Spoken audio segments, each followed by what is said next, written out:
প্রিয় দর্শক, আসসালামু আলাইকুম। কেমন আছেন সবাই? আশা করছি যে যেখানে আছেন ভালো আছেন এবং সুস্থ আছেন।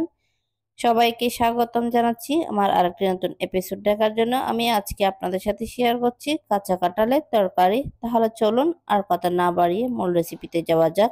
প্রথমে আমি কাঁঠালগুলো এখানে কেটে নিয়েছি। এখন আমি কাঁঠালগুলো সিদ্ধ করে নিচ্ছি।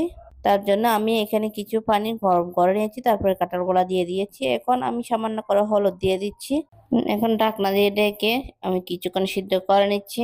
আশা করছি আজকের এই কাঁঠালের রেসিপিটা আপনাদের কাছে ভালো লাগবে। ভালো লাগলে প্লিজ আমার চ্যানেলটা সাবস্ক্রাইব করে পাশে থাকার বেল আইকনটি প্রেস করে রাখবেন, আমাকে সাপোর্ট করবেন। দেখেন কাঁঠালটা সিদ্ধ হয়ে গেছে। এখন আমি এটা নামিয়ে রেখে দিয়েছি। এখন কাঁঠালটা আমি রান্না করে নিচ্ছি। তার জন্য আমি এখানে সামান্য করে সরিষার তেল দিয়ে দিয়েছি। তারপরে আমি আলুগুলো ফ্রাই করে নিচ্ছি। আজকের এই কাঁচা কাঁঠাল রান্নাটা কিন্তু আমি সরিষার তেল দিয়ে করে নিচ্ছি। এখন আলুগুলো ফ্রাই হয়ে গেছে। এখন উঠিয়ে এক পাশে রেখে দিচ্ছি। এখন আমি এখানে 1 কাপ পেঁয়াজ কুচি দিয়ে দিয়েছি। পেঁয়াজটা আমি ভালো করে একটু ভেজে নিচ্ছি যেন পেঁয়াজের ফ্লেভারটা চলে যায়, তার জন্য। এই পর্যায়ে 1 টেবিল চামচের থেকে একটু বেশি রসুনের পেস্ট দিয়ে দিচ্ছি। এখন আমি দেওয়ার পরে ভালো করে একটু নেড়েচেড়ে ফ্রাই করে নিচ্ছি যেন রসুনের ফ্লেভারটা চলে যায়, তার জন্য। দেখেন রসুনের গন্ধটা কিন্তু চলে গেছে। এখন সামান্য করে পানি দিয়ে দিয়েছি।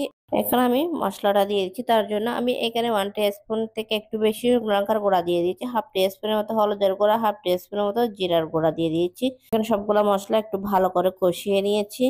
আমি এখানে স্বাদ অনুযায়ী লবণ দিয়ে দিচ্ছি। আমি এখানে চিংড়ি মাছ দিয়ে দিয়েছি। আপনারা চাইলে চিংড়ির পরিবর্তে কিন্তু মাংস দিয়ে এই কাঁচা কাঁঠালটা রান্না করে নিতে পারেন।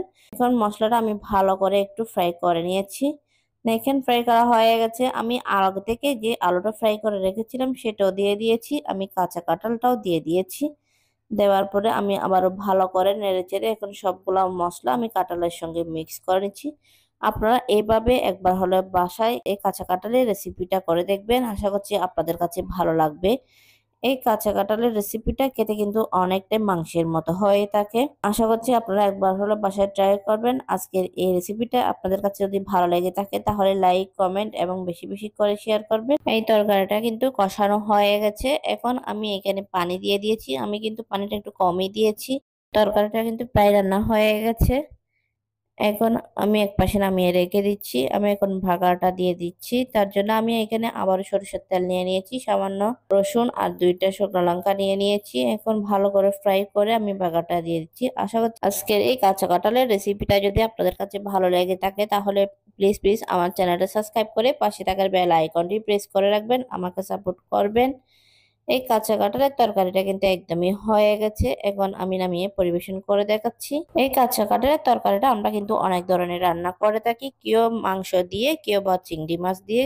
খেতে কিন্তু অনেক টেস্টি। আপনারা একবার হলো এই কাঁচা কাঁঠাল বা এঁচুড়ের তরকারি রান্না করে দেখবেন। আশা করছি আপনাদের কাছে ভালো লাগবে। এইভাবে খেতে কিন্তু অনেক টেস্টি। আর আজকের এই কাঁচা কাঁঠাল বা এঁচুড়ের তরকারি আপনাদের কাছে কেমন লেগেছে অবশ্যই কমেন্ট করে জানাবেন। আর যারা ফেসবুক থেকে দেখছেন প্লিজ আমার পেজটা ফলো এবং লাইক করে দিবেন।